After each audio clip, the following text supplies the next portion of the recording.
Une crise de panique quand s'activent les caméras de la RTI.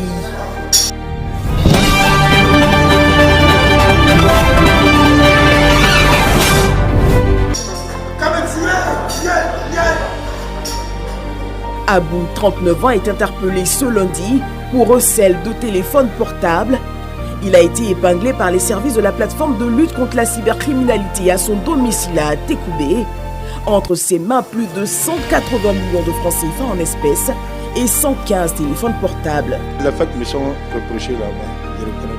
Quand il y a un téléphone bloqué, tu es là comme ça. Bon, je regarde la fiche médicale. Je vois quand il y a un numéro, j'envoie le message au numéro. Je vois si la personne a été victime d'un cas de vol de téléphone.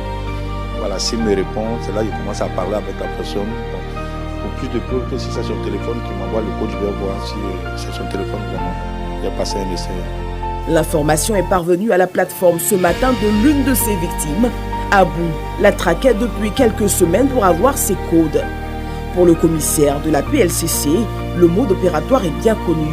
Lorsque quelqu'un se fait dérober son téléphone portable, quelque temps après, le voleur n'arrive pas à avoir accès au téléphone.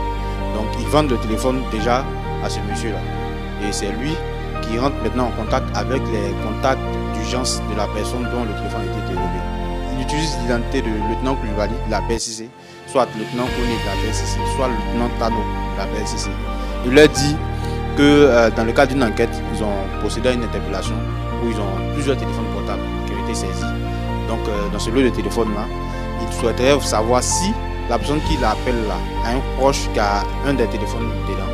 Donc il lui demande de mettre en contact avec celui qui appelle le téléphone portable, à qui il demande ses accès. C'est cet exercice qu'il faisait lorsqu'on l'a interpellé. Abou encourt 5 ans de prison ferme pour vol d'informations, utilisation frauduleuse d'éléments d'identification de personnes physiques et détention de plus de 180 millions de francs CFA. L'occasion pour la plateforme d'inviter les populations à saisir les autorités compétentes face à de la cybercriminalité.